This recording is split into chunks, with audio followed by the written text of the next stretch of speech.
sort of overly in your face. It didn't feel like a reach in terms of bringing these two worlds together. And I do think there are two worlds, right, that have their own sort of codes and norms and expectations and patterns of behavior and language, that she does bring these two worlds together.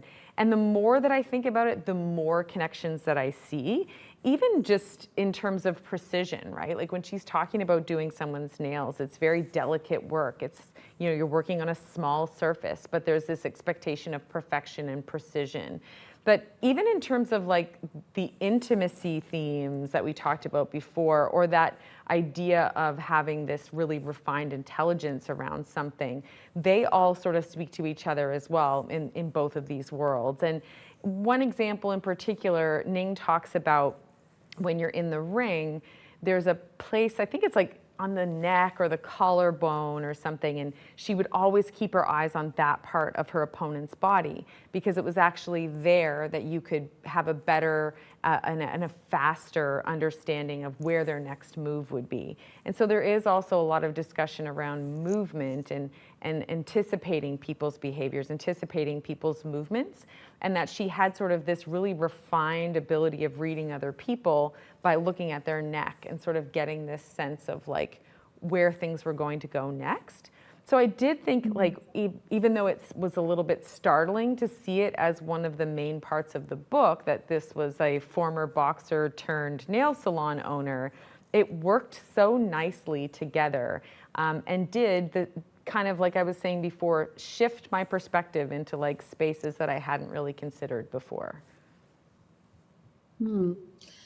I can actually really see, like, I love this idea of her looking at like this certain part of like the neck or the collarbone to really kind of be able to predict what this next move was going to be on someone. And I think of like this idea of micro expressions and the intelligence that's involved with being able to read micro expressions, and how from the perspective of a boxer, because not that I'm a boxer myself or know really much about it, but I do have friends who have like kind of taken it up as an extracurricular, and yeah, there's a lot of kind of focus and detail from anything from like your footwork to your breath work to, yeah, being able to like observe your opponent. And yeah, thinking about that in like a salon, and if there are differences in language, or there's multiple languages being spoken,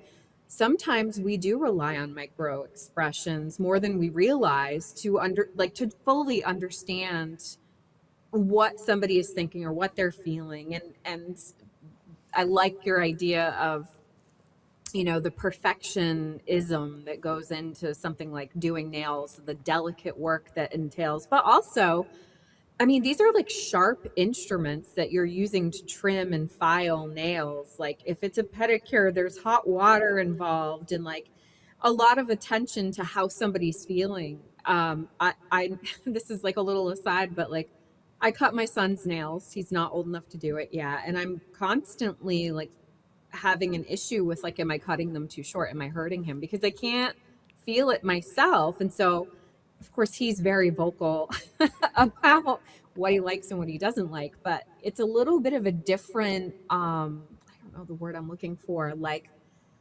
almost like conduct, or, what you're doing in terms of like how you're expressing yourself in those situations. You're always trying to be polite, or, oh, that's a little too sharp, or and so I feel like in that kind of environment, like you're looking at the client, if you're from the perspective of the person who is working in that environment, and you're reading them and trying to figure out like, okay, do they like this? Is this good? Are they happy? And as well as all the other kind of communication that you're doing. So thank you for letting me kind of go off on an aside about No, that, it's but I true. In really fact, like the connection. yeah. There's a I moment really in the like the book connection actually between. when one of the clients has a blister on the side of their foot.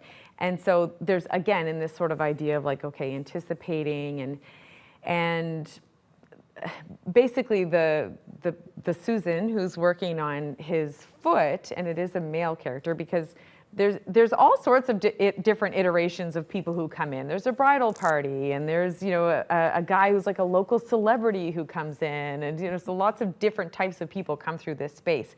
And again, always bringing sort of their own intimacy or their own intimate world, and then taking it with them again when they go. But this particular gentleman is getting his feet done, and they pierce the blister, and he has like an outburst of reaction. But then Ning spends sort of the rest of the book in this tension around, is he going to come back and have that outburst again? So yeah, just when you mentioned about like you're trying to kind of navigate these like really delicate sort of thresholds between pleasure and pain and satisfaction and dissatisfaction, that's all kind of explored, for lack of a better word, as well in the book too. I mean, I think really from what I'm getting so far, it does feel like there's a lot going on in this book, especially considering that it is like a relatively short read. Does it ever feel cluttered with so many different kind of themes happening in such a short piece?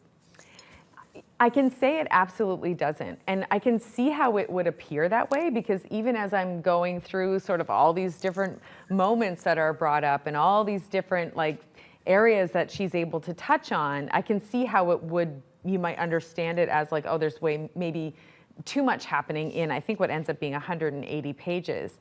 But it's always so succinct, so clear, so direct, so kind of calm and controlled in the delivery that it never feels cluttered.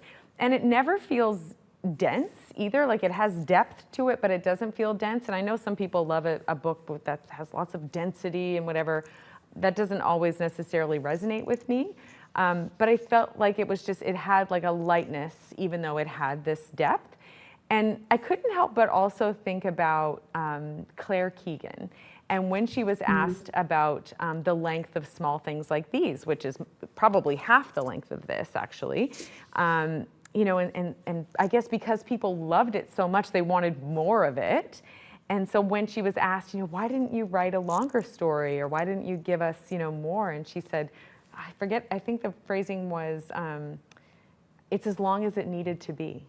And that's so true. I mean, that's part of what made it such a beautiful book, is that we had everything that we wanted. We weren't really we weren't lacking more, but we wanted more, we craved more because it was so good. And I think there's something to that as well with this book, that it has everything it needs to be a solid sort of standalone piece of work. But Suphan Thomavongsa has described herself as a writer of absence. And I think that's interesting in the sense of, like I said, her prior work, even though they had such resonance and they were so powerful and celebrated, poetry, short fiction, and even when she's in this novel format, it's a relatively short novel. And I like this idea of this writer of absence kind of thing. And the reason that she was describing herself in that way in the interview that I was listening to is because she was being asked about the fact that Ning is missing a finger. And although it's not a huge plot point in the book, the sort of presence of that absence is always very accessible within the story, even though you don't necessarily have, we never find out what happened to her finger, and it's kind of irrelevant, but the story always kind of comes back to it. So it's almost like this sense of it gives us more by giving us less, and this idea of being a writer of absence. And I do have a little passage that I'll kind of maybe segue into there. And just by way of setting it up, I had kind of put together some of the notes that I wanted to talk about, and I was, getting ready to come here, and I thought, I don't even have a passage.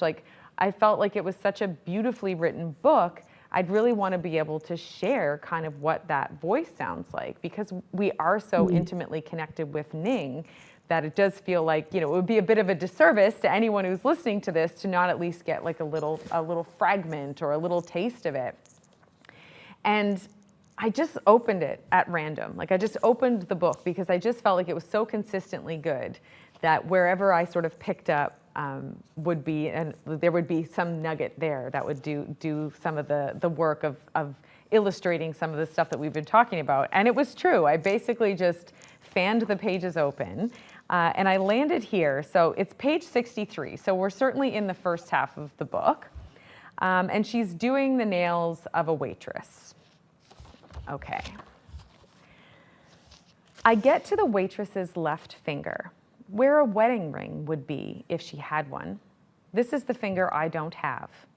And I spend time there massaging her knuckle, remembering what it was like to have this. I hold her finger and press into it, making a circle with my thumb, wishing a ring right there for her. She looks down at my hand and notices. I don't hide what I don't have. I spread the space I do have wider. Pinky finger and middle finger go their separate ways. I know she wants to ask me about that, the missing finger, but she's too polite. It's not recent. I forget it's not there sometimes and go about like it's still there. It's turned out to be a kind of superpower at work. For one thing, the finger is not in the way. There's more space to perch a client's toe or fingernail to paint. We don't get all tangled up in one another. The waitress says something. I ask her to repeat it. Once you zone out on someone, it can take a while to come back. It's like being underwater, a quiet hum and then resurfacing. Learning how to take it all in and adjust to the new surrounding sounds. She says she has her period and seeing all that blood makes her sad. It just means there's no life there and reminds her she doesn't have anyone serious. I don't add to that. She says at work she sees people on date nights all the time. Their shining skin, the low whispers. She can tell who is in love and who isn't. I ask her how she can tell. People in love don't notice her. When she brings them food and drinks, or when she comes by to ask them if there's anything else they need, she might have to ask a few times. She asks me if I can tell, at the nail salon, if someone's in love. I think for a moment. I guess I see them a lot here, picking and grooming and wanting me to tell them they look good. Sometimes they just say it outright when I've got them in the chair. They just come right out and say it. People in love are boring, if you want to know the truth, but I don't tell her that. And I do think it does such a nice job, even like now that I'm like going back and reading that segment after having read the whole book. Just the idea of the presence and absence of this thing when she says, I can't hide what I don't have. I just thought like that's such an interesting way of phrasing something. But then this conversation, this like truly intimate and personal conversation she's having with this person. But she's also, you know, she's doing her job. She's working. She's kind of zoning in and out of the conversation. But I think it also does a nice job of illustrating what that nail salon space is like. Like someone just completely disclosing about their period to a complete stranger and what that deeply means to them about, you know, infertility. And it's just all kind of happening within this 1 hour interaction with someone. And I was so pleased that I was able to find that passage in that moment. Yeah, what a beautiful, and I'm going back to, you know, at the very beginning when you're talking about reading this book and the process of it or the experience of it feeling like, you know, kind of cupping your hands and like softly drinking water and then wanting to come back to it. Like even you just reading that passage, like I kind of like was like, oh, this is so, there's something like so soothing about it just to listen to you reading it. Yeah, like so lovely. And I kept thinking like as you were reading that passage about the fact that, you know, the current client that she's working on is a waitress and how the waitress is kind of invisible to people who are in love. And that's not unlike when you're working in any kind of service industry and you're going in to have a certain experience, the people who are helping you are in a weird way like kind of invisible to you. Like you're kind of in your own world experiencing it, whatever it might be, whether you're going shopping or whether you're going to a restaurant or whether you're going to get your nails done. And I feel like that also brings us back to this whole idea of like she's a writer in absence, like, and how it's those absences. It's just like, you know, when you listen to music, there was a quote I had heard a long time ago, God knows who said it, when it was like, one of the things that we love the most about music isn't the music itself, it's the spaces and the pauses between the notes. And I feel like that is connected to a story like this. It's like it's those spaces that allow you to think about those observations, and spaces that allow you to think about the way that someone is perceiving a moment, and like how what an interior experience it is for Ning in that moment, but that there is this like connection. I don't know. I feel like I'm blabbing, but I really appreciate it. I think that's beautiful, and I'm also recalling a conversation that we had on an episode a couple of years ago. We had talked to a former classmate of ours, Everton McLean, and we were talking about a collection of short stories, and we were talking about the skill that it takes to be able to successfully write a story, and to do it in such a small amount of time, or just a limited number of pages, and that so in a weird way is like almost more of a testament to somebody's ability to write than someone that writes, like a 600 or 800 page book. And that's not to like disparage someone who writes like long form, but that there is a certain kind of skill in being able to capture someone's imagination and to make you feel connected in some way to the characters or to the story in, less than 200 pages. Like, what a wonderful thing that is. So I don't know. Just Oh, thank you. it's I so feel moved true. from that passage. And I think that, again, we've talked about this in other instances, but it's also about the resonance of things, and once we do let Mm. them sit, right? Like what our relationship is with a book, a year after we read it, right? Have we completely forgotten it? Is it like one of those situations when you're like, I'm pretty sure I read that book, but I can't remember what happened? Or is it like the type of book that, it something sparks within you in your life, and it forces you to recall that book, right? Like how it lives on in your brain and in your mind long term. And I think that this is that type of book, right? That it's the type of book you want to go back to. And you mentioned too about like just listening to it. Like I think because it's so artfully written, it is pleasant to just listen to. And I actually went and listened to the audiobook sample because I could see this being the type of book that I want to go back to and listen to again, and experience it all over again, knowing what I know and having spent time with the character, and then having spent time reflecting on the character.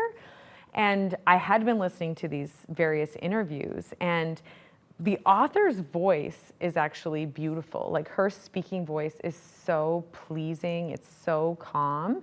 You can really like, you can understand, you can hear her voice in her writing very clearly. And I was actually hoping that the reader for the audiobook would be the author.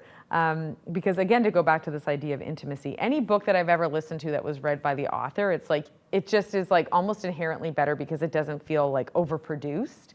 But having said that, the reader that they've chosen for this book sounds excellent, just from the short excerpt that I listened to. But if anyone is like thinking about getting into audiobooks or something, like I know we talked about The Listeners by Jordan Tannehill. That is like an excellent first audiobook to listen to. But in the second place, I think that like I would recommend this one highly as an audiobook, even though I haven't listened to the whole thing yet. I think it's like either in both cases, right? You're in that, it's a first person telling, right? So it would be a really nice one to read as an audiobook. And it's also just, I think, a testament to the fact that this is a voice and a character and a perspective that I want to spend more time with, I guess, too. Right. Yeah. Yeah, and I feel like in terms of like if you're just starting to get into audiobooks too, like a book that is shorter is it's not as much of a intimidating thing, or it's not as much of a commitment, because that you don't have like 8 hours ahead of you of like listening to somebody. But and then of course I feel like the true testament to an audiobook is just getting kind of like absorbed into whatever it is that you're listening to, and feeling connected to those characters and to that story. But this is great. I'm loving the way you haven't given anything away, which I really appreciate as someone who fully intends to read this book hopefully sooner rather than later.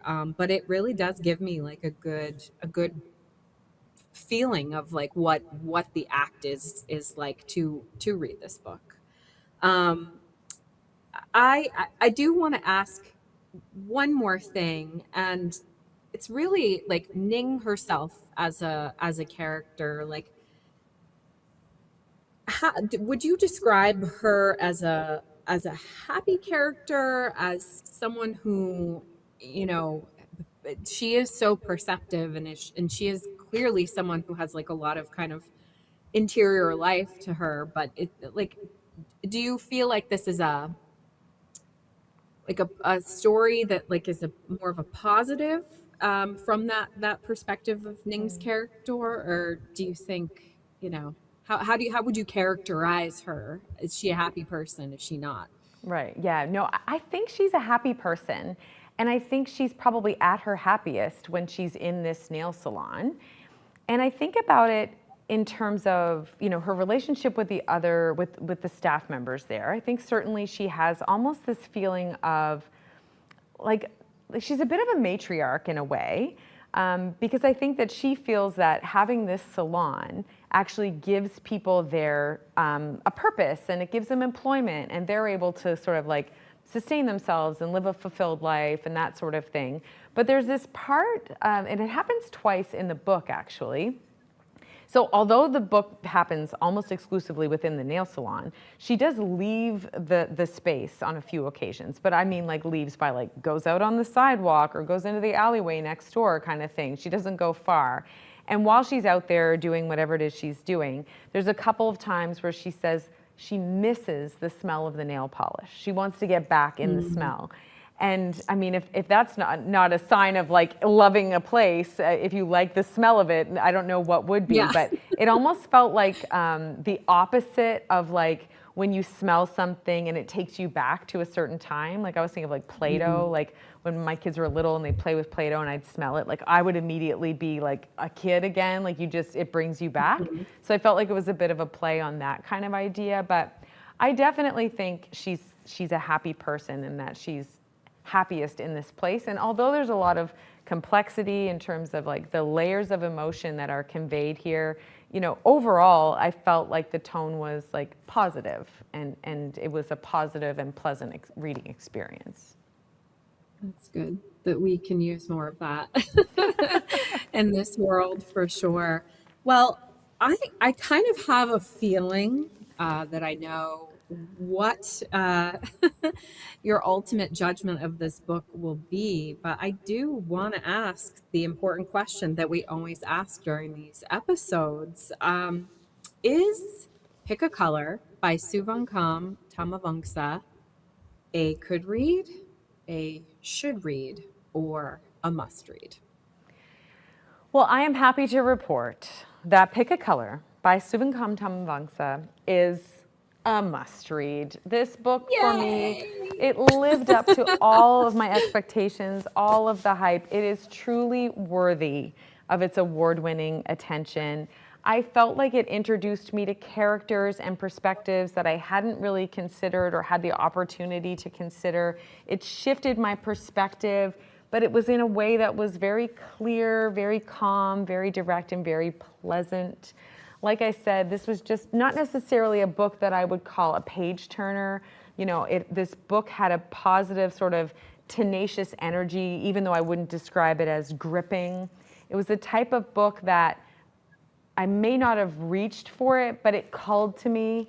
And when I would go to it, I would just be able to sort of peel off a layer, and just take it in and digest it and learn from it. And I'm already kind of like excited to see how this book might sort of pop into my consciousness or my experience in other ways in the future. So I am absolutely pleased to announce that it is, for me, a must read.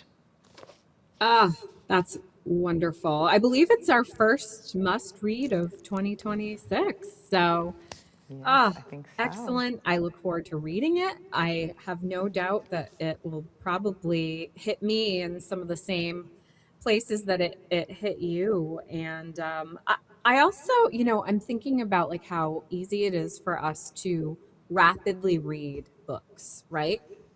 And sometimes it's just the way that, the schedule is going and you just have one book after another. But I also think about the fact that some books are not meant to be read rapidly. That some books, like, we go back to the whole idea of consumption and how sometimes, like, the best meals, if we're thinking about food, are the ones that you kind of like eat slowly and savor. And this seems, just from all of the ways that you've described it, as something that should be savored.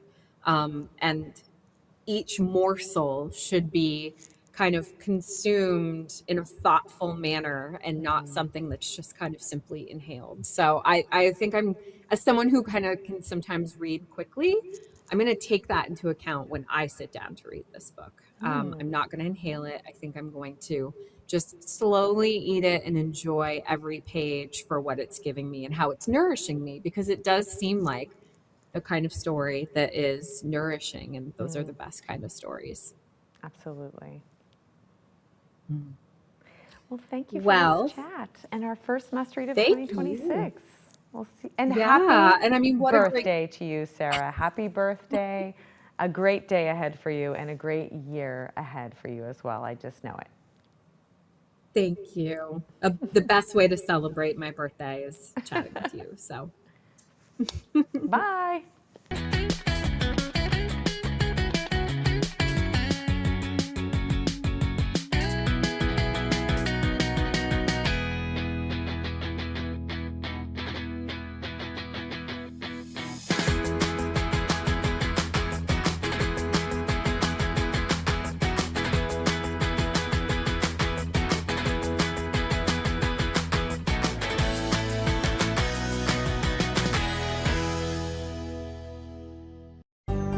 If you have a comment about this program, we'd love to hear it. Email or call us, or send us your feedback through social media.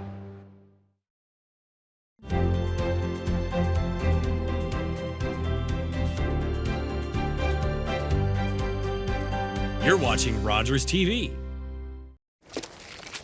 For me, the end was just the beginning. I felt I must come. If I did not come at once, it would be too late. And these places that are watered with the best blood of Canada might only be names and memories.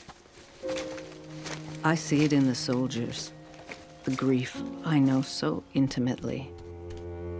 And I will not abandon these men to it.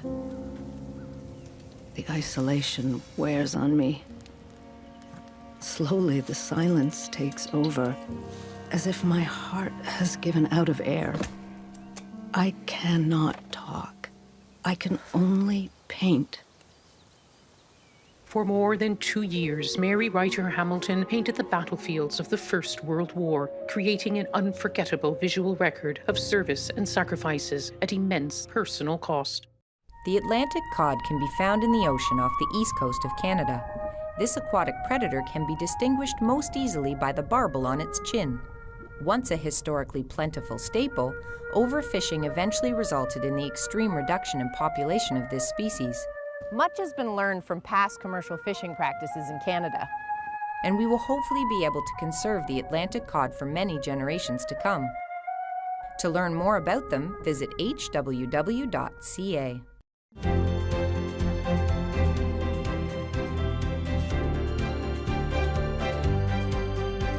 You're watching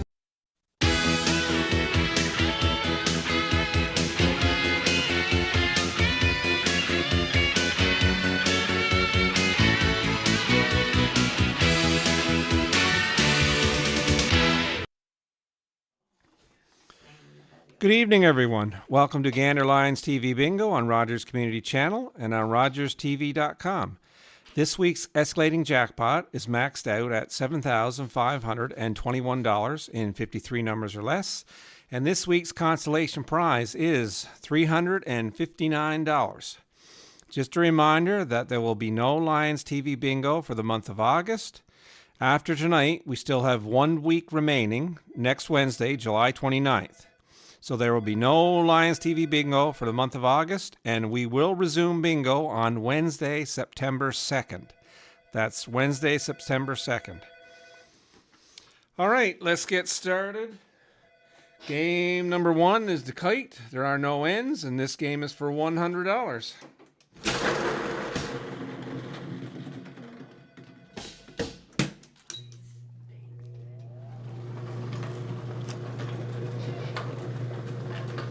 Oh, 64.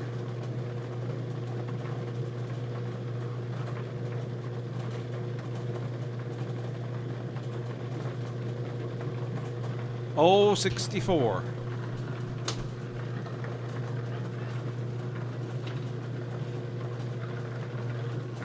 I-17.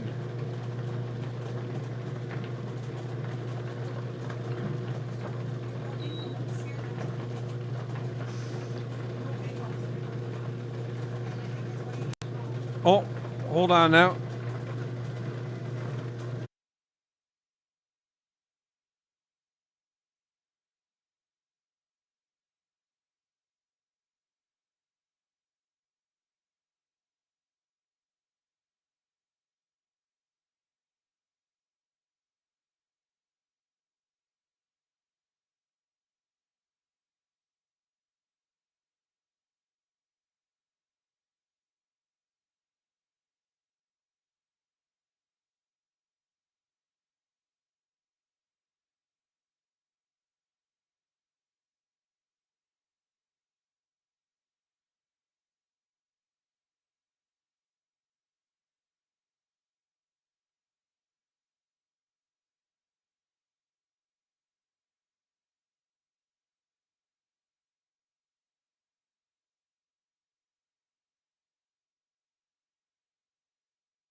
Okay, sorry about that. There was an issue with our TV upstairs. Everything down here was working, but we got it working.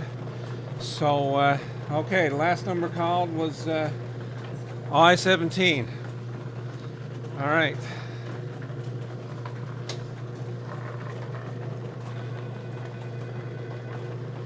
I-20.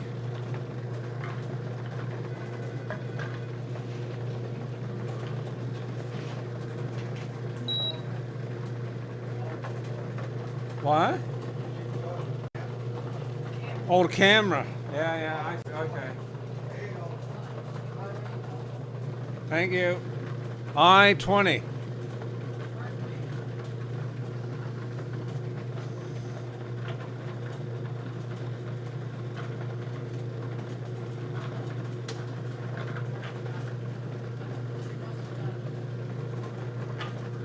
I-22.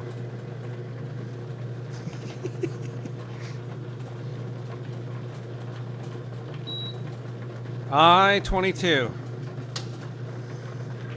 B3.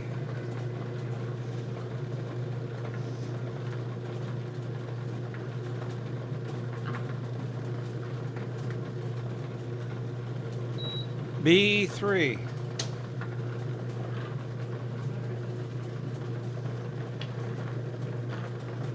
I-19.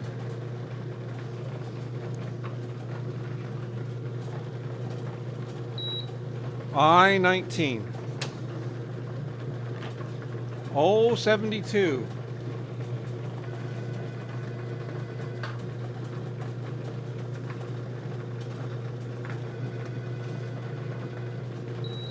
072.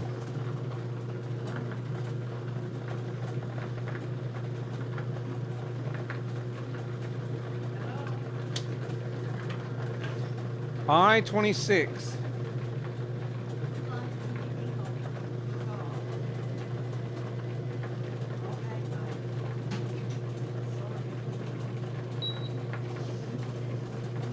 I-26.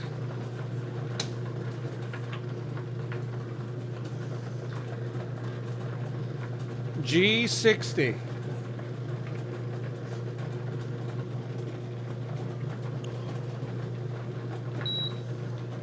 G60.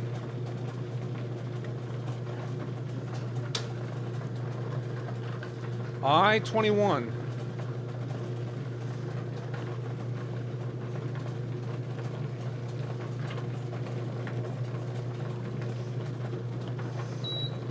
I-21. B13.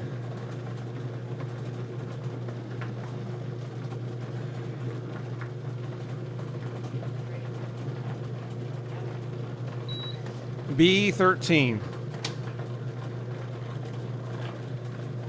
062.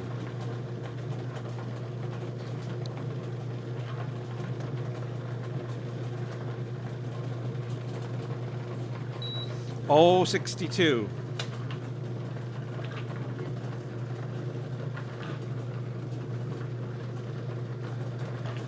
G53.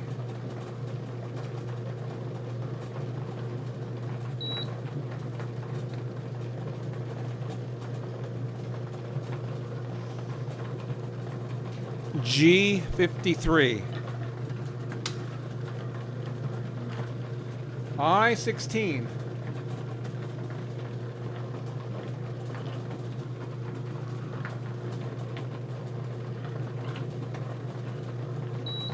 I-16.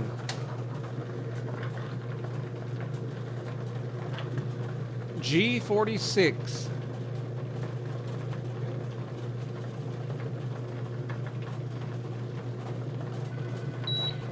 G46. And we have a phone call.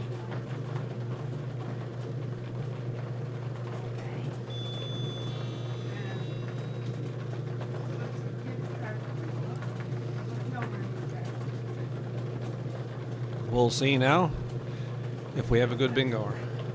That is a good bingo. We'll see if we have any more winners.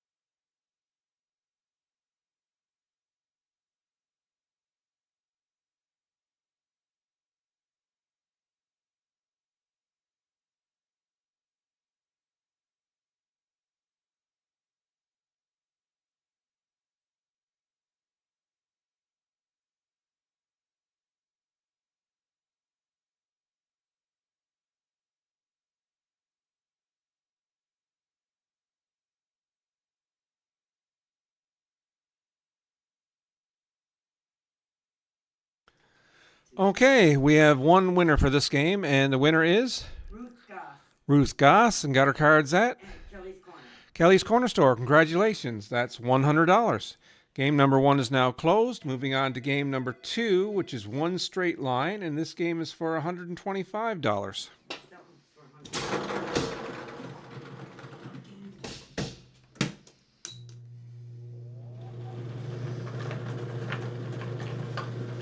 G55.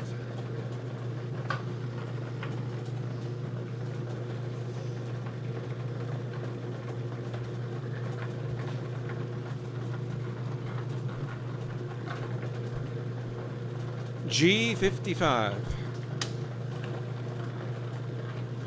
B15.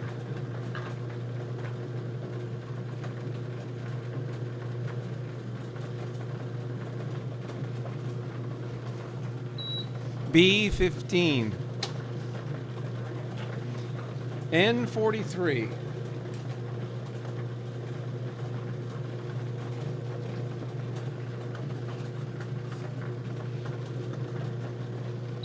N43. O65.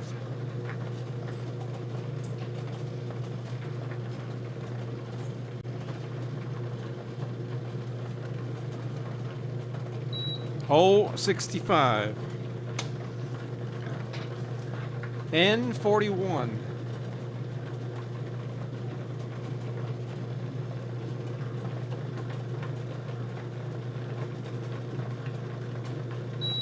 N41. O72.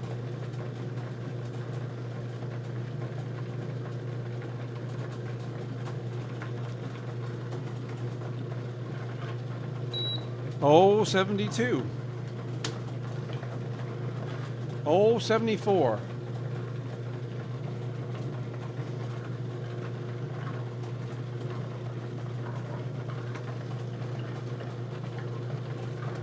O74. I-21.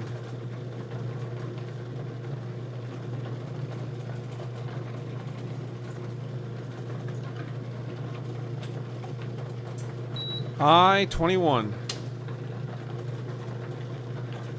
B11.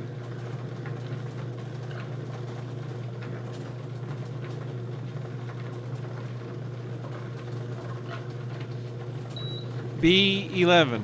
Like Tanker Bingo Outlets, Canadian Tire Gas Bar, Fraser's Pub, Foodland, Friends Lounge, Gander Co-op, Gander Lions Club, Kelly's Corner Store, Mainly Mags, Mr. T's, Knees Northeast, and Knees on Elizabeth. B11.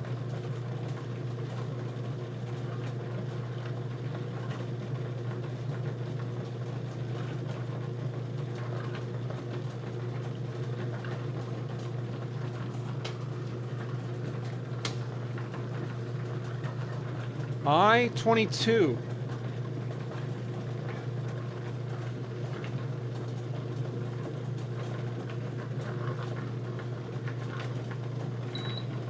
I-22.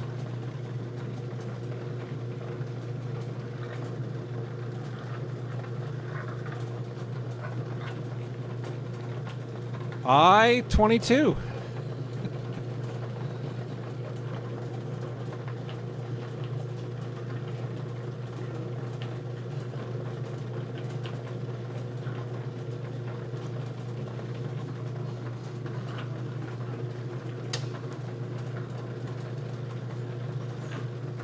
N40.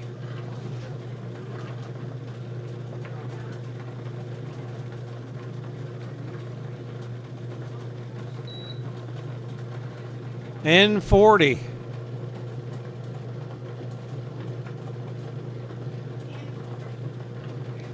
Yeah, N40. There you go.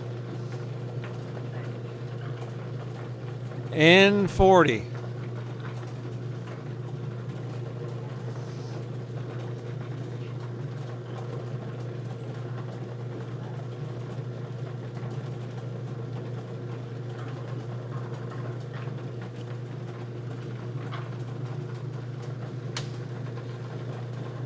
B4.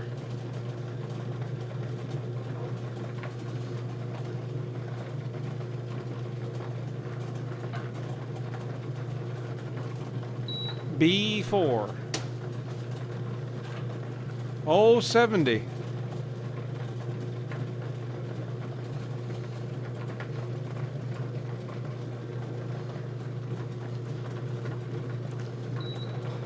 O70.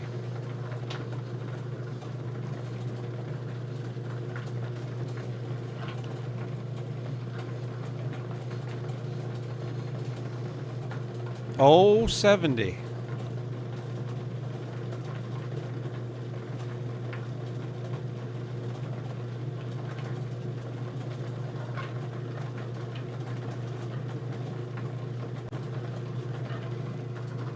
And we have a phone call.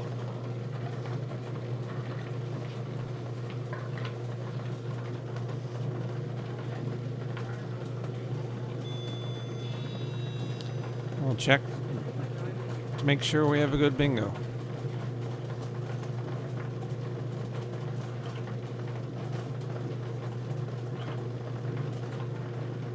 That's a good bingo. We'll see if we have any more winners.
Okay, we have one winner for this game, and the winner is Daniel Martin. Got his cards at Needs on Elizabeth. Congratulations. That is $125.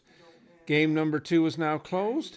Moving on to game number 3. Small picture frame. No B's or O's, and this game is for $150.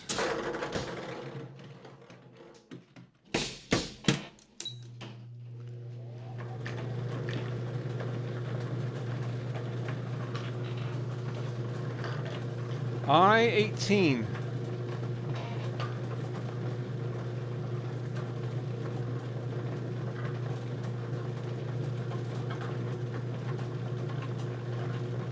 I-18. N-33.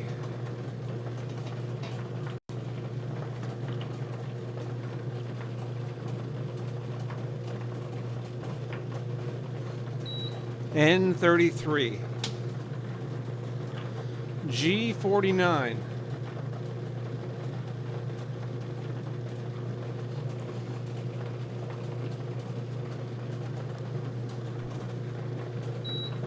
G-49.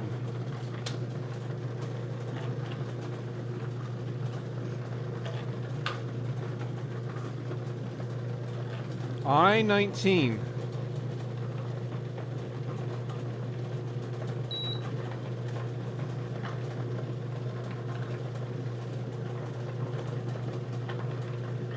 I-19.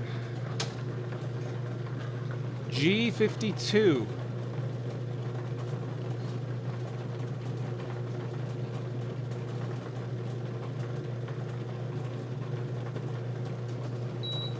G-52.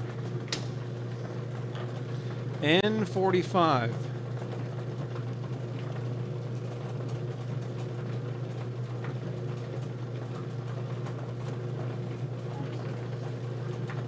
N-45.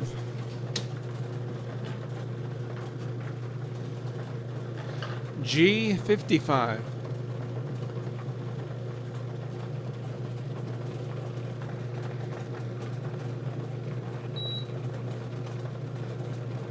G-55.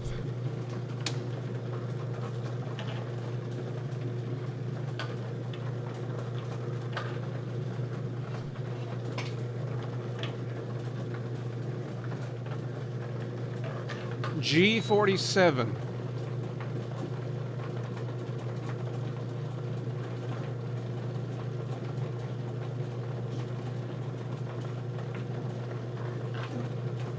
G47. I-22.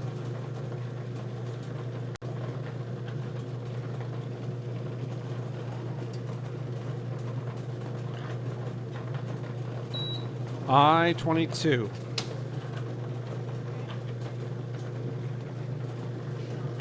N36.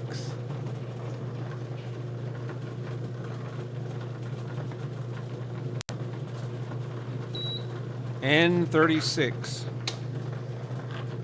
N40.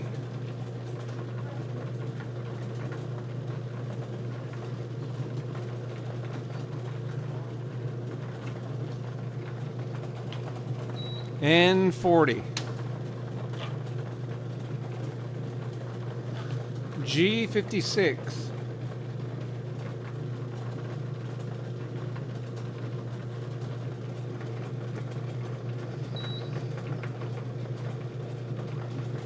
G56. I-29.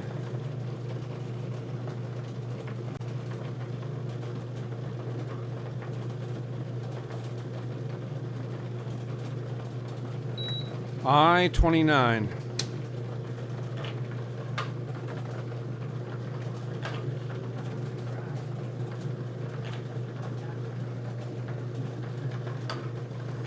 G58.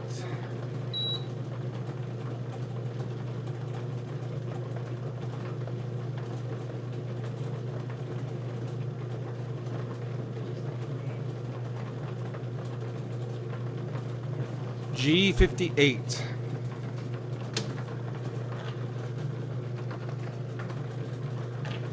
I-23.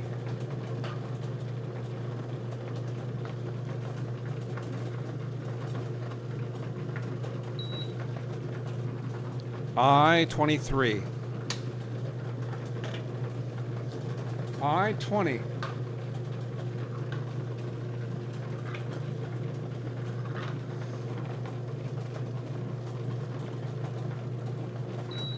I-20.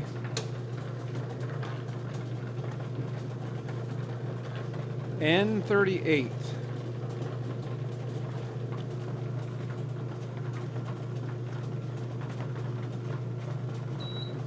N38.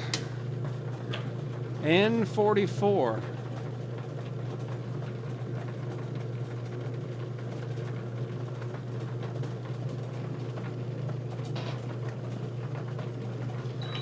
N44.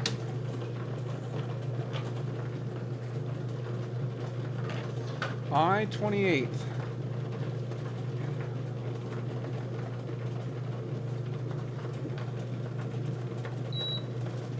I-28. I'd like to thank our volunteers here this evening from Lions 50 Plus Club. We have Monica and Shirley. And on computer is Lion Percy. Lion Carla's in the office. Lion Nancy is here to keep an eye on me. And we have a phone call on I-28.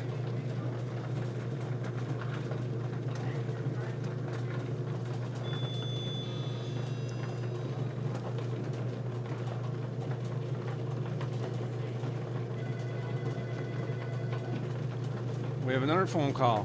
That's one good bingo. We'll see if any more winners.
Okay, we have 2 winners for this game, and the winners are Maurice Normore. He bought his cards at Kelly's. Bought his cards at Kelly's Corner Store, and Christine Chalk. She bought her cards at Kelly's Corner Store. Bought her cards at Kelly's Corner Store as well. Congratulations. That is $75 each. Game number 3 is now closed. Moving on to game number 2. Game number 4. It's 2 straight lines. I'll be okay. I think somebody's going to have to take over for me sooner than later. Game 4, 2 straight lines for $150. Okay. Clear as mud.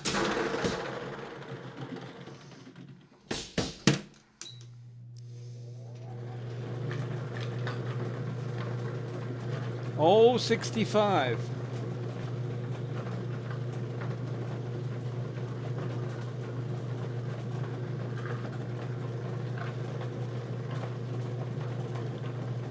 Oh, 65. N35.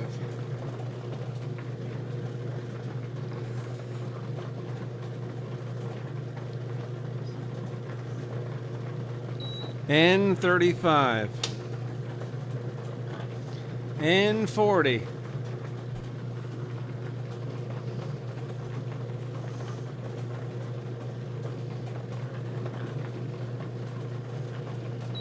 N40.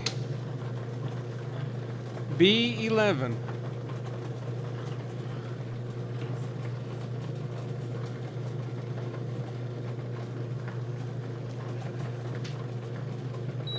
B11.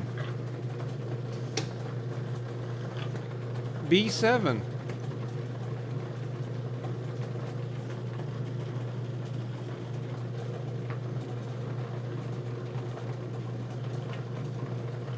B7. I-23.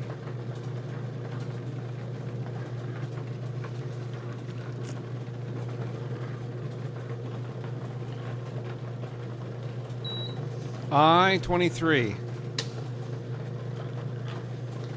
B13.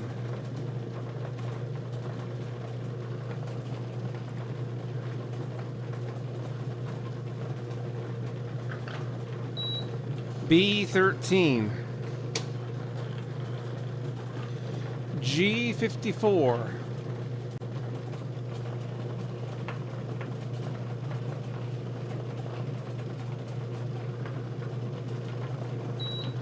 G54.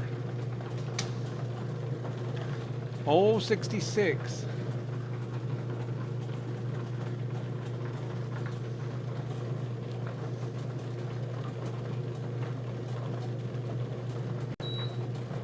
O66. I-26.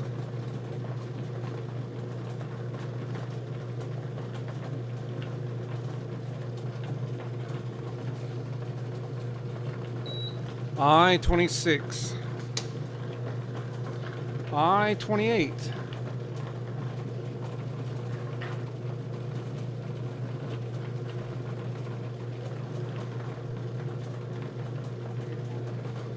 I-28. N36.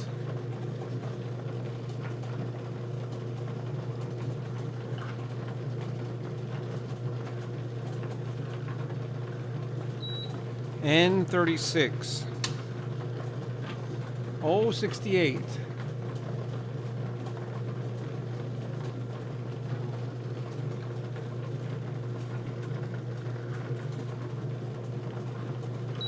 O68. G49.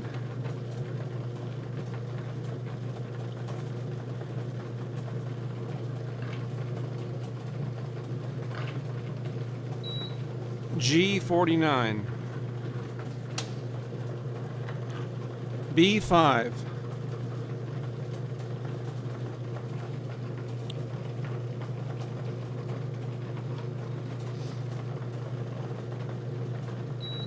B5. I-30.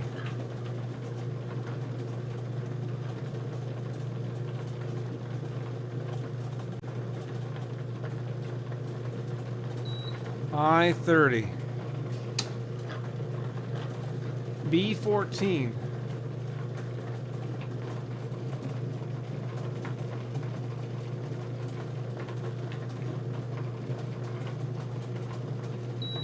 B-14. G-55.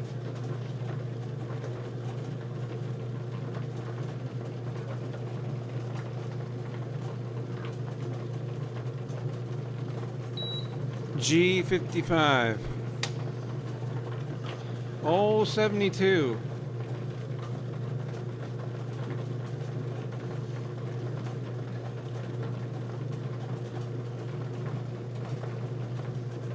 O-72. G-52.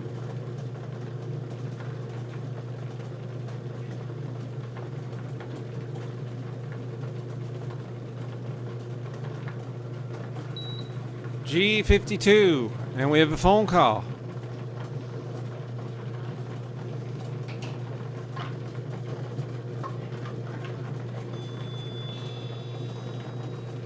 Phone call on G-52. And that's a good bingo. We'll see if we have any more winners.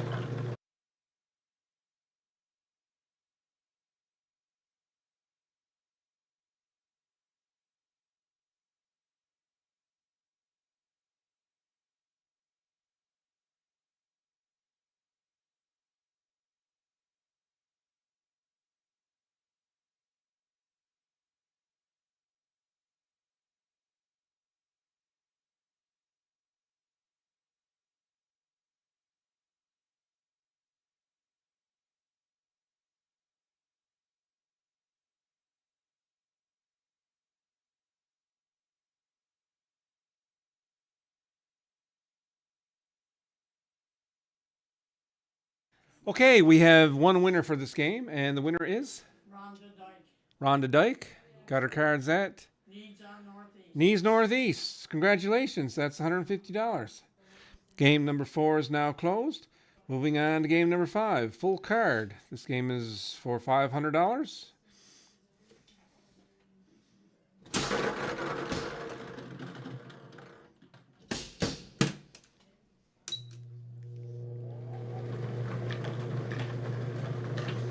Oh, 69.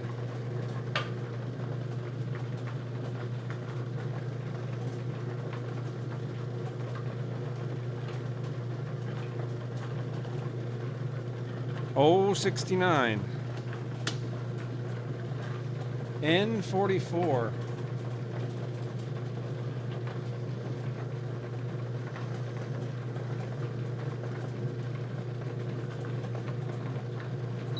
N44. G46.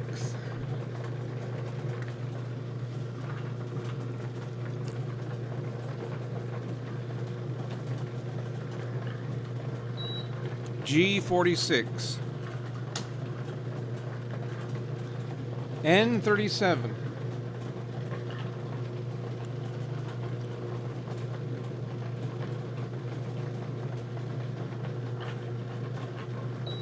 N37.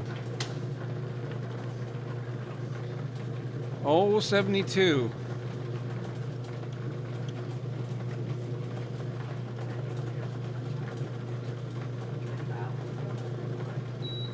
O72. G59.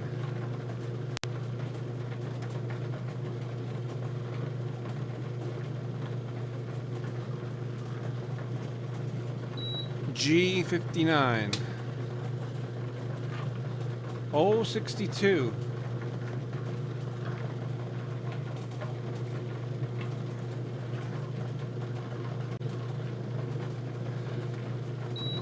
O62.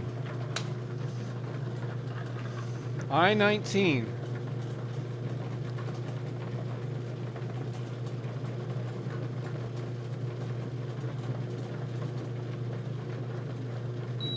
I-19. N35.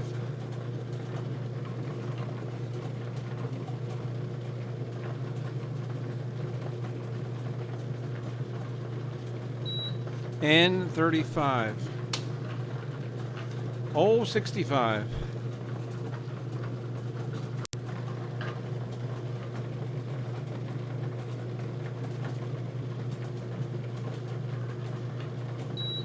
O65. G57.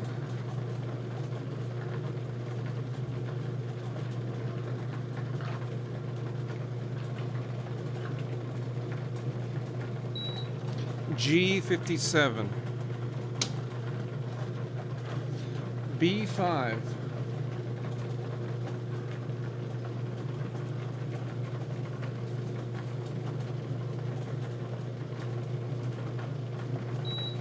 B5. O64.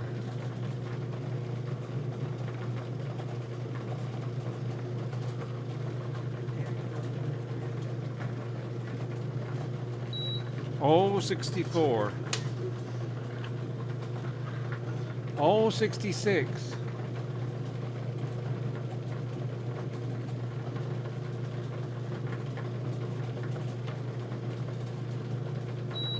O66. B12.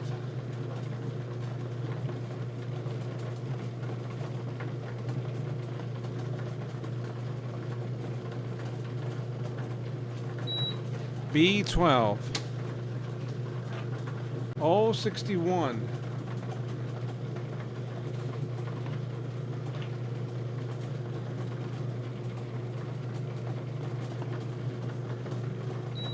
O61. B11.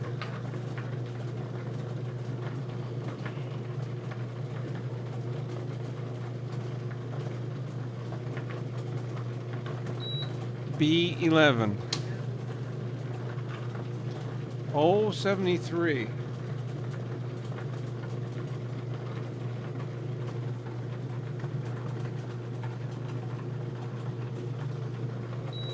O73. B8.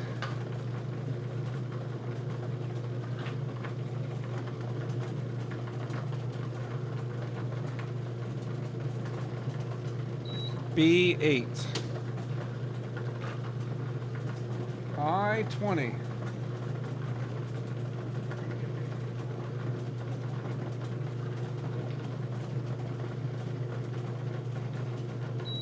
I-20. B13.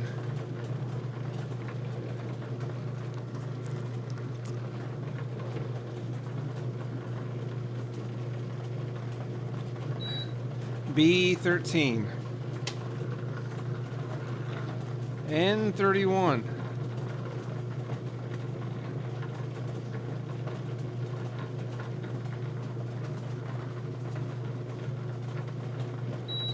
N31.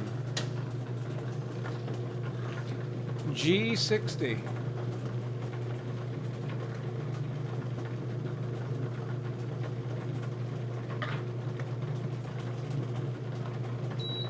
G60. N32.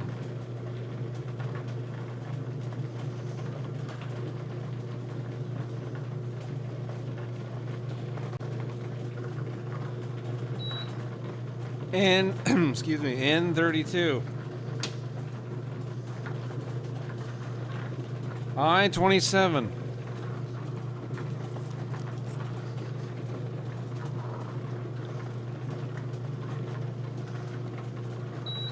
I-27. N43.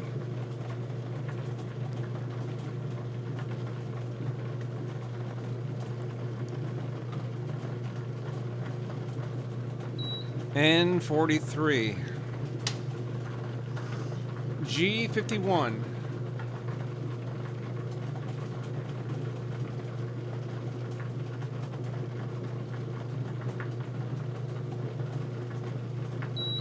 G51.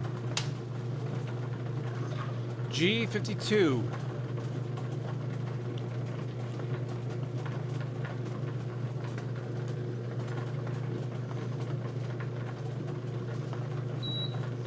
G52. O67.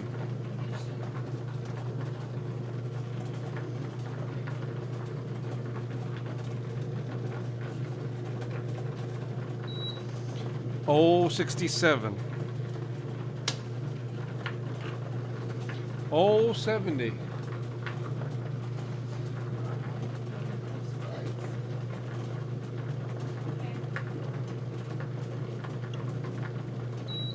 O70. N45.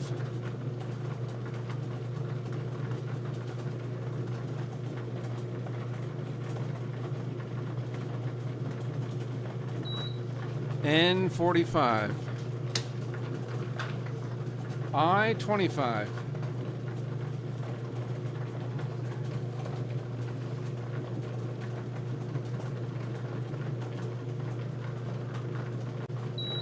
I-25. B-15.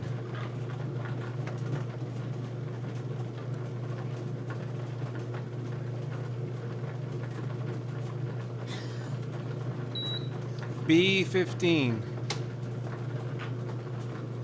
B2.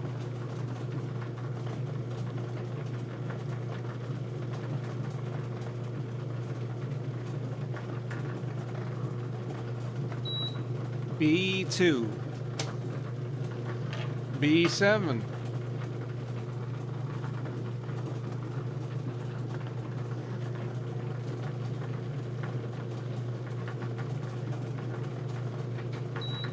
B7. N34.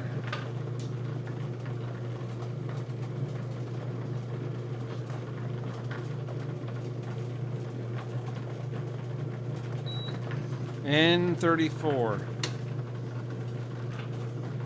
I-22.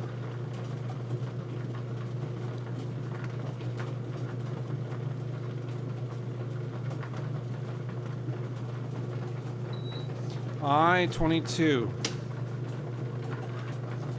O75.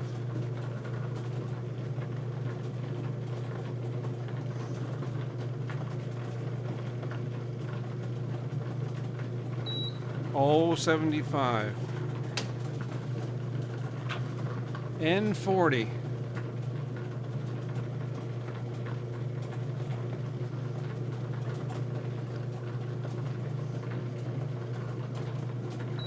N40. I-17.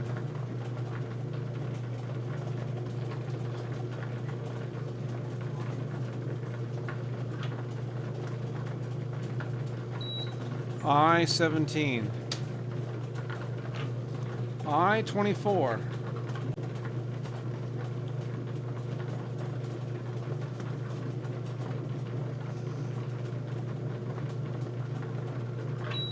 I-24. B1.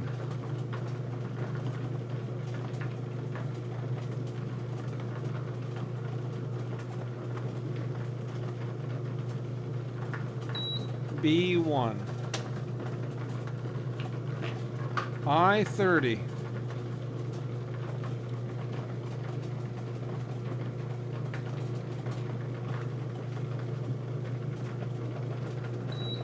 I-30. N41.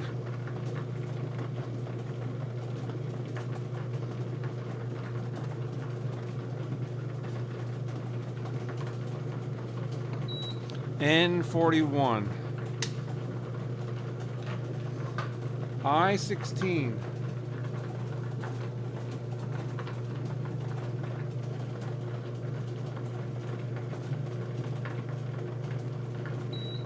I-16. N39.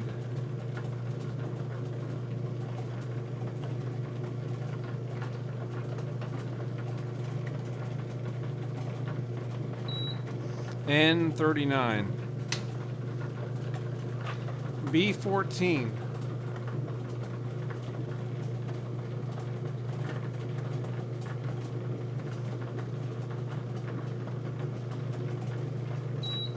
B14. N36.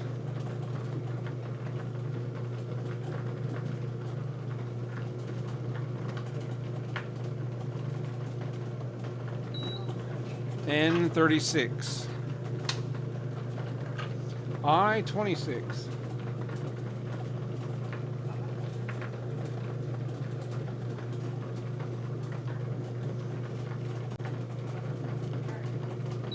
I-26. B3.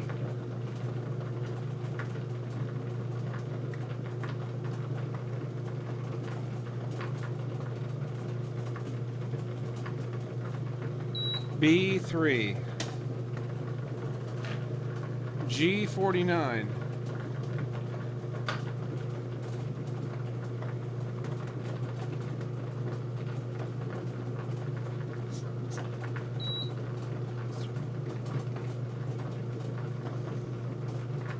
G49.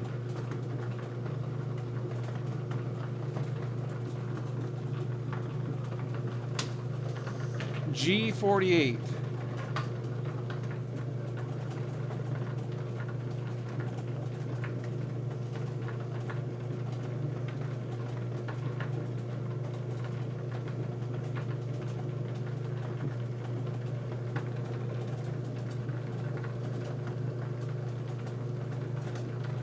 G48. G56.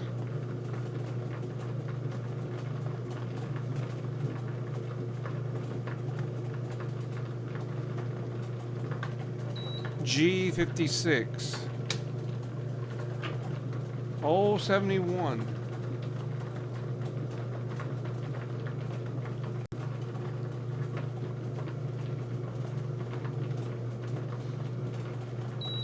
O71.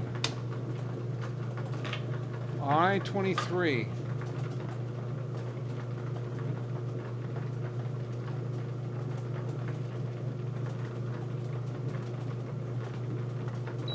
I-23. G50.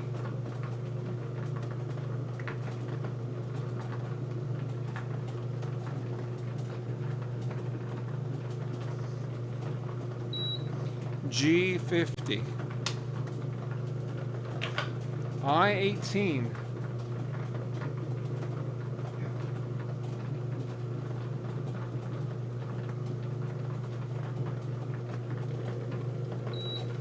I-18. Thank our bingo outlets again. Canadian Tire Gas Bar, Fraser's Pub, Foodland, Friends Lounge, Gander Co-op, Gander Lions Club, Kelly's Corner Store, Mainly Mags, Mr. T's, Needs Northeast, and Needs on Elizabeth. I-18, and we have a phone call.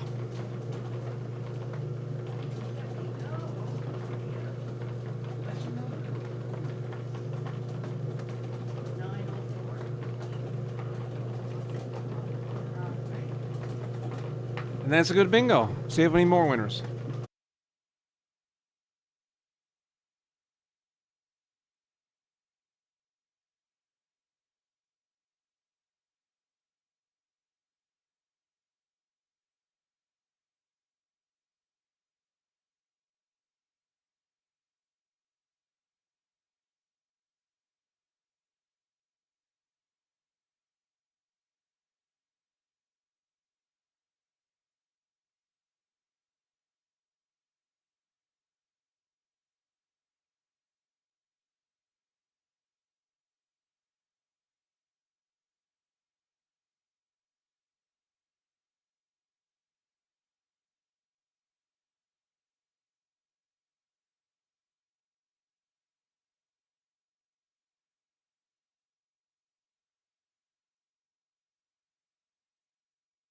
Okay, we have one winner.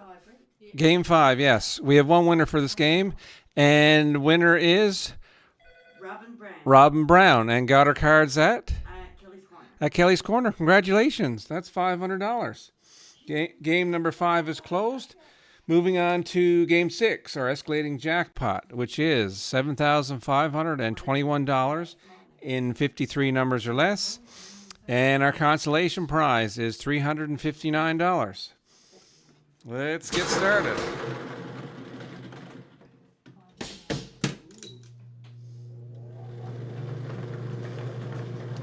G51.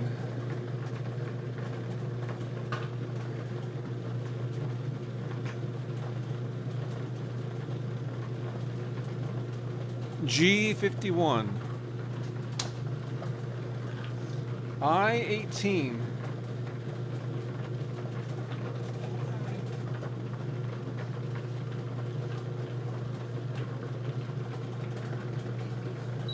I-18.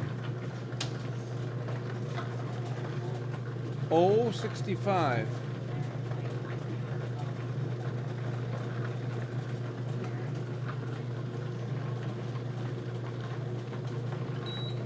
O-65. G56.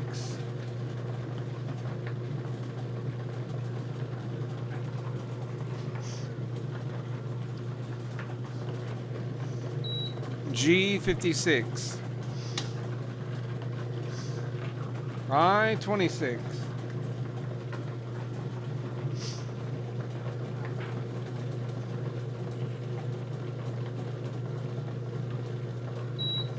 I-26.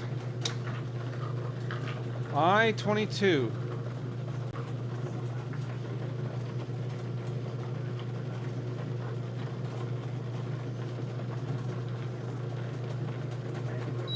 I-22.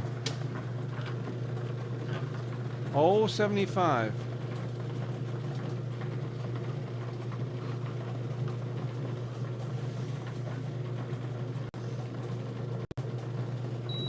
O-75.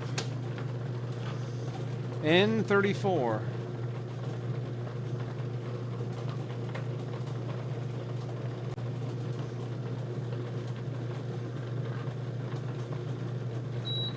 N-34. B-14.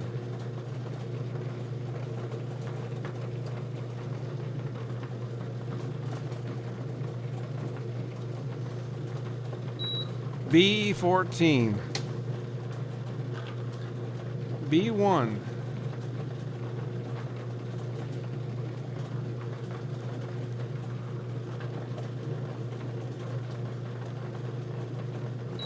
B-1. I-27.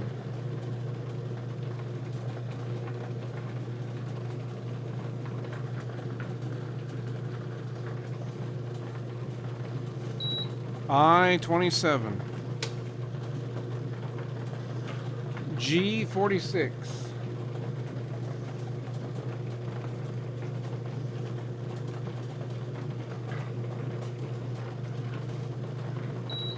G-46.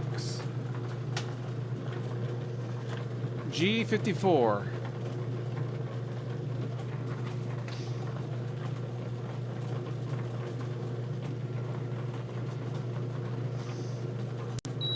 G-54. B-13.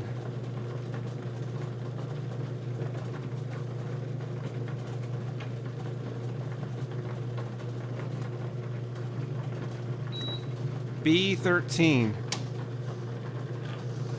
O-71.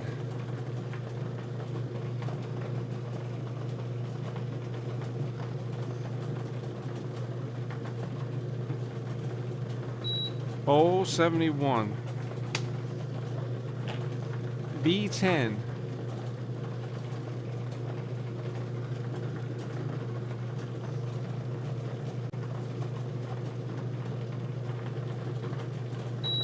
B-10. O-67.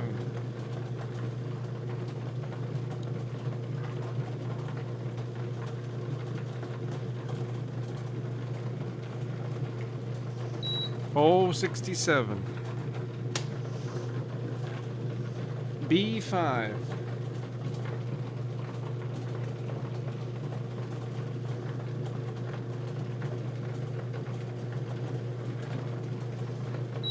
B5, I-21,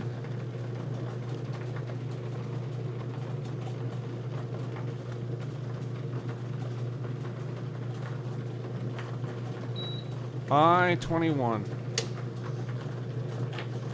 G49,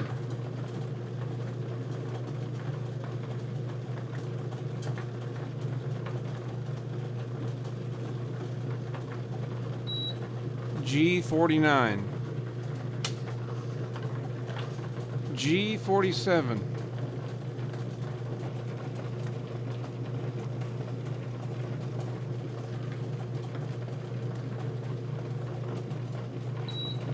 G47, N39,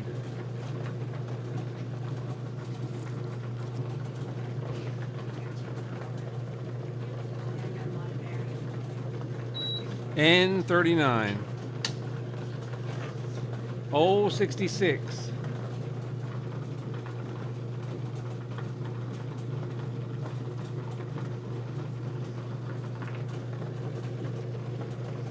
O66, G57,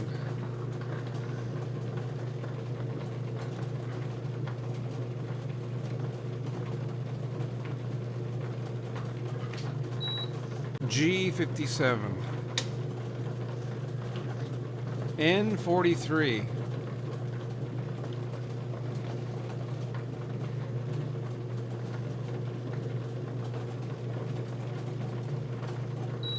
N43, I-29,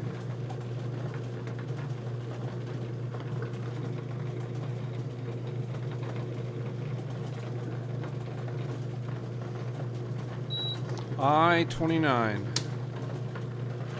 G50,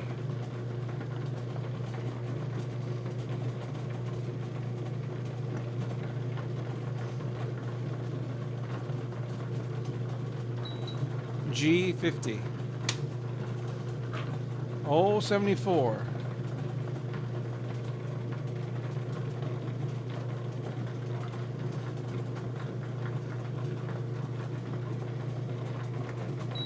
O74, G48,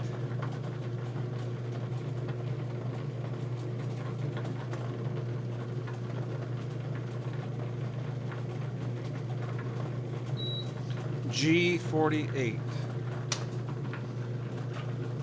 B2,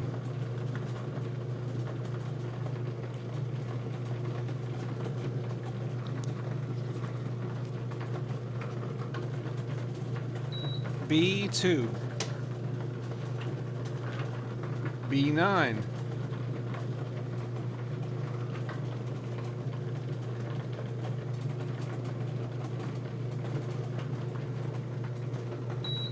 B9, B3,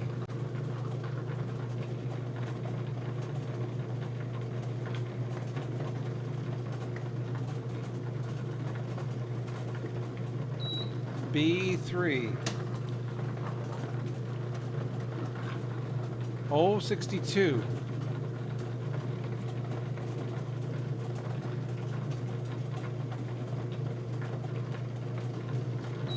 O62,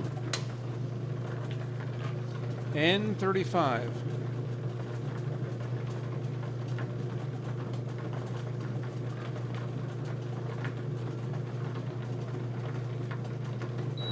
N35, I-30,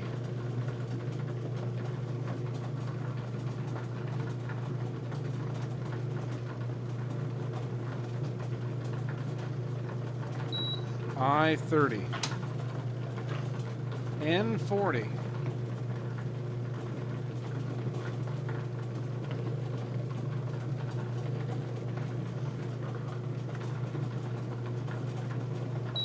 N40, I-16,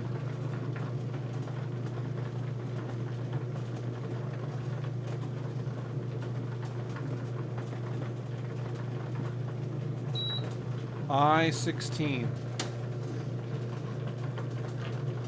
N-31,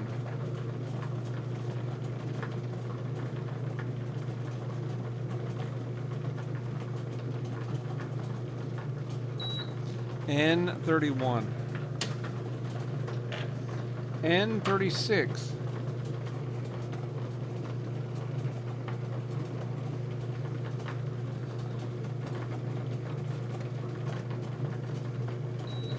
N-36, G-53,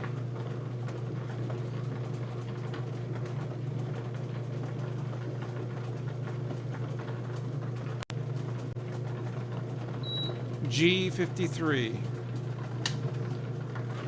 B-15,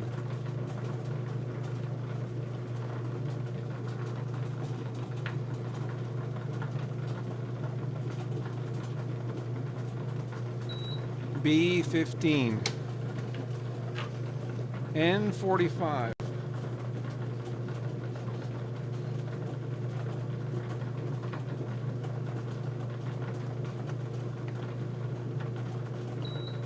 N-45, I-28,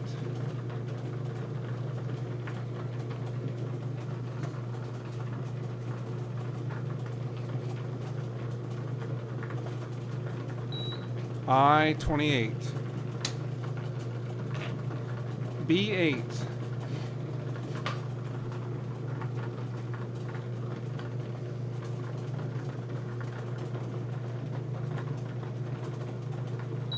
B-8,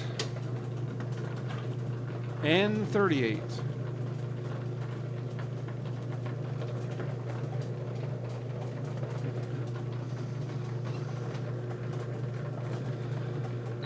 N-38, B-7,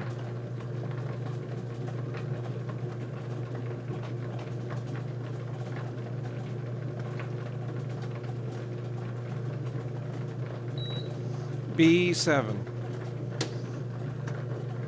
B-12,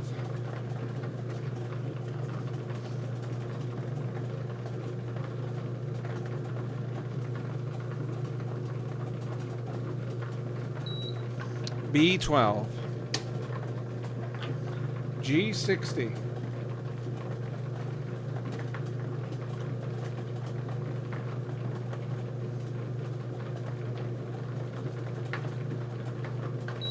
G-60, I-19,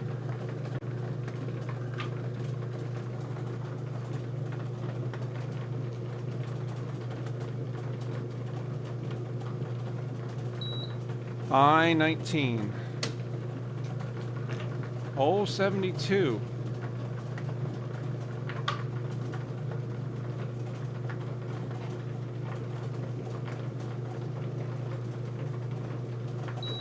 O-72, B-11,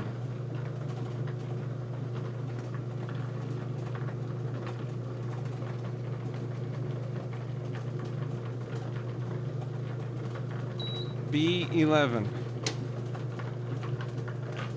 O-70,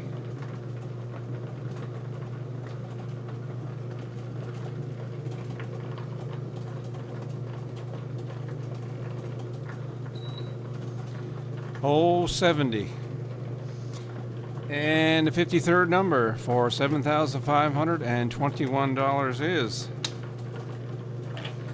N-42,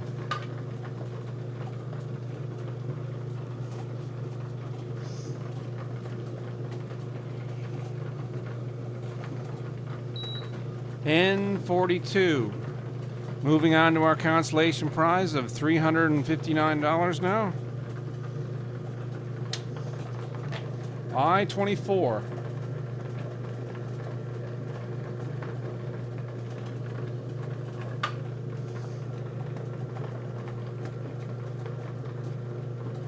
I-24.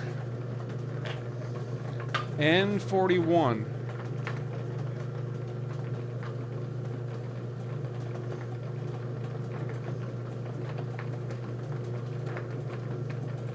and 41.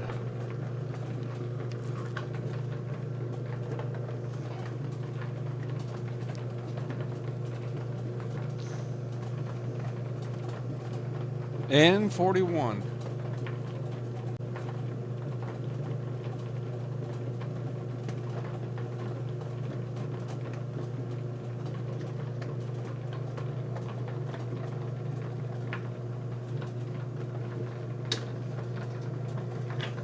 Oh, 64.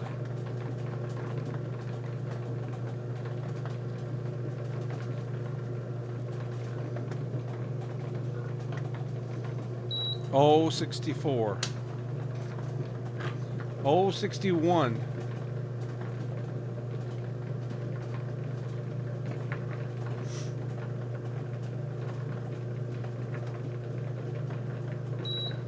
Oh, 61.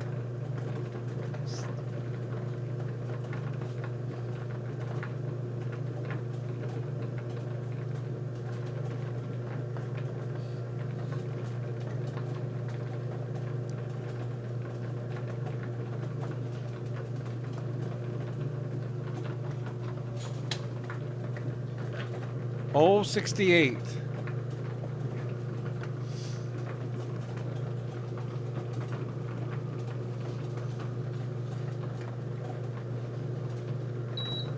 Oh, 68.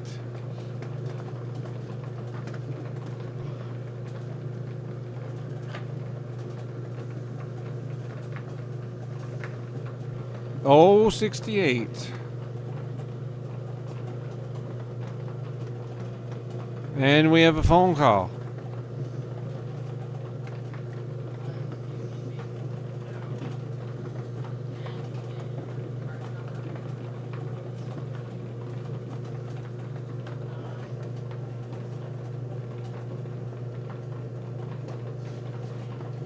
That's a good bingo. We'll see if we have any more winners.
Okay, we have 3 winners for this final game, and the winners are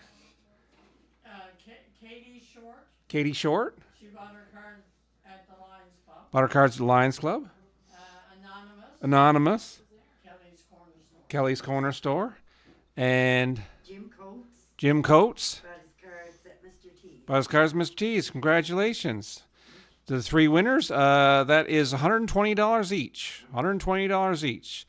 Game number 6 is now closed. Please tune in next Wednesday when our escalating jackpot will still be $7,521. Thanks everyone for playing. Please have a great evening and tune in next week.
If you have a comment about this program, we'd love to hear it.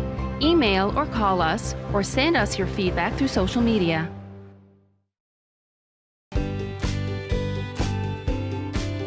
You're watching Rogers TV. It's closing time, and you stayed out longer than you planned. So now you can't drive, and the buses have stopped running. You could always call your girlfriend. Or maybe your roommate? What about your best friend? You could just dial 1-888 Taxi Guy or use the Taxi Guy app. The call and the app are free, and they both connect you to a local cab company to bring you home safely. Visit arrivealive.org to find out more. Arrive Alive, drive sober. For 25 years, you've been helping to make our roads safer by doing the right thing. You've been the designated driver, you've stayed over, called home, you've called a cab or a friend, and planned ahead. Let's keep doing the right thing. Support sober driving by getting yourself and your friends home safely. Do the right thing. Visit arrivealive.org to find out more. Arrive Alive, drive sober. This is Rogers TV. The regulars, the guys who keep this place in business. Last week, they had something to celebrate. Jason had just finished university. So they toasted his profs, his TAs, his old roommates. Well, they toasted just about everyone. But I worry about and take care of my guys. So even when I know they're not driving, sometimes that means bringing them a little surprise. And then they had a drink to me. Brought to you by Smart Serve Ontario and Arrive Alive, drive sober.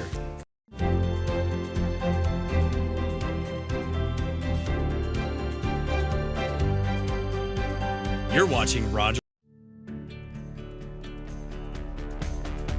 This program is brought to you by Rogers Xfinity, connecting you to more of what you love. Visit Rogers.com for more details.